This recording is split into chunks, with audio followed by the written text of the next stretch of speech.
You just learned it before. Equivalent forms, just like 2 over 3 is equivalent to 4 over 6. Okay, that's like, it's so simple, it's almost like if you weren't paying attention, you missed it. Very nice. Yep, this will help us with the Do you magic. have to round it to the nearest degree? Get out. Because it's horizontal right there. Yeah, so you can have 1 or 2 decimals. You'll ride it with this. Okay. In chemistry. No. If we can factor, we're going to factor first. But the first one is just a monomial on the top and a monomial on the bottom. This is a grade 9 question, actually. But it is a rational expression. So could you simplify it? Can you reduce the 25 and the 35? Yeah. Yes, that reduces to A negative 5 over 7. negative 5 over 7. Okay? What about the a's? You have a cubed on the top and an a on the bottom. A square on the top. You'd be left with a squared on the top.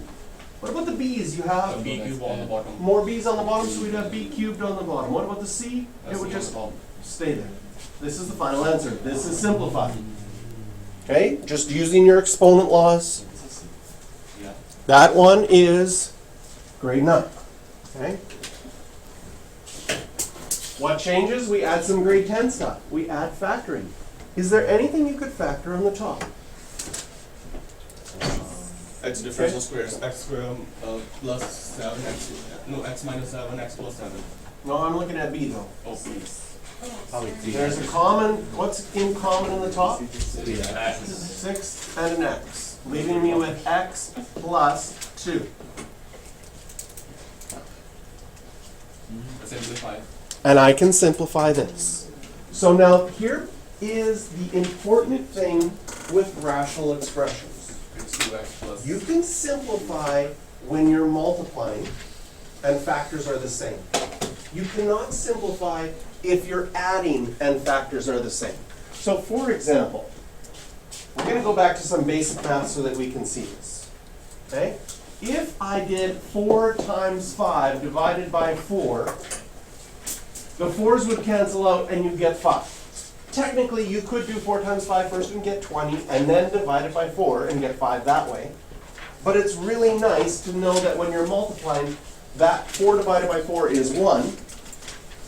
So when we cancel them out, we're technically, there's some teachers who say, oh, don't say cancel, say simplify. Because 4 divided by 4 is 1. And 1 times 5 then is 5. Okay? But if you are adding, okay, I hope you realize that this is not allowed. This is not 5. Or this is not 1 plus 5. Neither.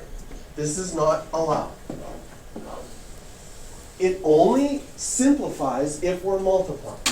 So one of the reasons that we factor is so that we change it from adding on the top to multiplying. And now this question that we just did, I could simplify because this is 3 things multiplied on the top, the x's would simplify. And 6 divided by 3 is 2.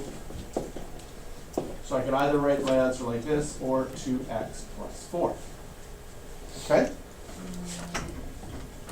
Sometimes what people do in questions like this, and I don't mind this either, is they divide everything by the 3x. Because they're sort of doing, and most times people don't show this as a step, but it's actually not a bad step to show. It's called unadding fractions. Adding fractions, you need a common denominator. You add the tops, keep the bottom the same. Unadding fractions is basically, well, what would the step look like right before I added these fractions? Did you see that it would look like that? That's like going backwards. That's why I call it unadding fractions. And then if you did 6x squared over 3x, 2x plus 4. you'd get 2x, and this would be plus 4. So another way of getting the same answer.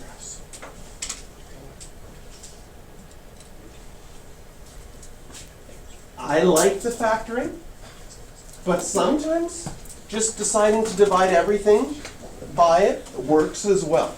Okay? Both are good ideas and both are good methods.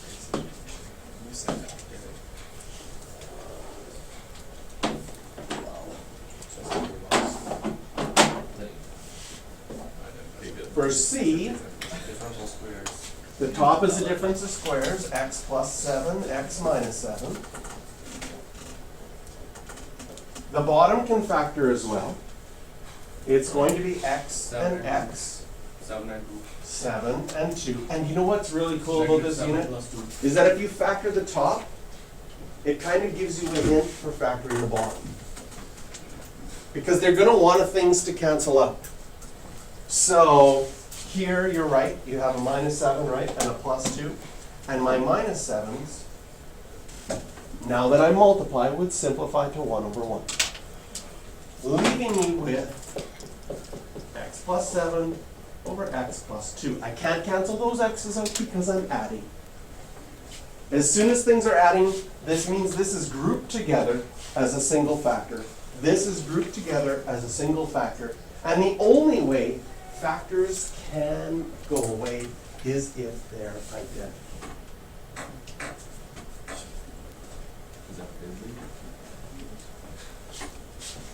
Is that a fidget thing?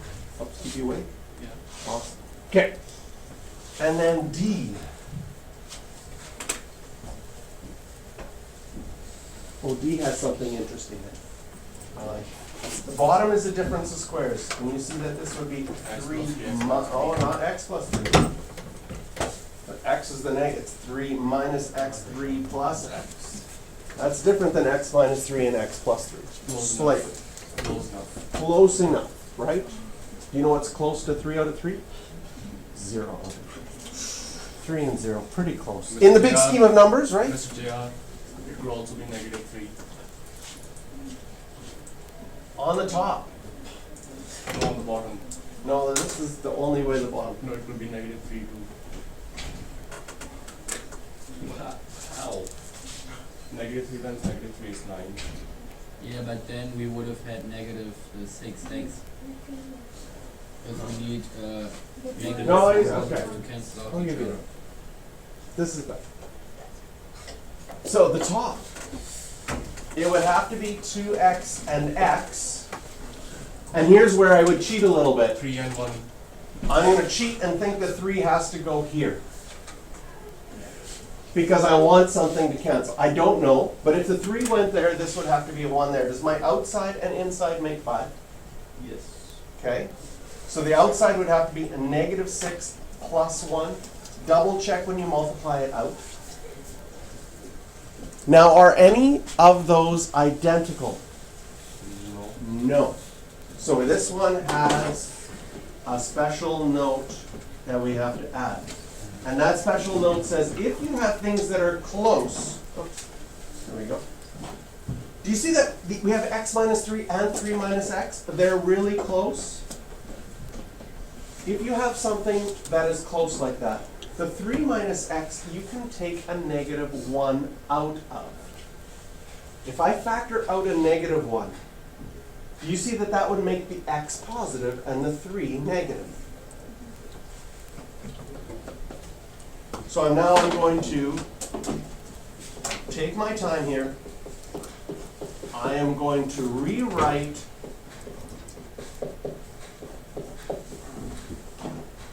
well, I guess I could. 3 plus x, do you agree that that's the same as x plus 3? But 3 minus x is not x minus 3. And now these are identical. This factoring out a negative comes up a fair bit in grade 12 as well, so it's a good thing to pay attention to and see already. And so our final answer is going to be 2x plus 1 on the top, the x plus 3 on the bottom, and we have a negative. Technically, you're allowed to put that negative on the bottom. You can move that negative to the top, or you can put that negative out in front. For fractions, are you aware that 2 over -3 is the same as -2 over 3, which is the same as -2/3? Sure. All 3 of those are the same. So when you have a negative, you can move it to whichever part of the fraction you would like. Question? Can I explain using an example? I just did. No, you did not. This is an example. No, you did not. That 2/3 is the same as negative? The negative Explain one? that. Okay.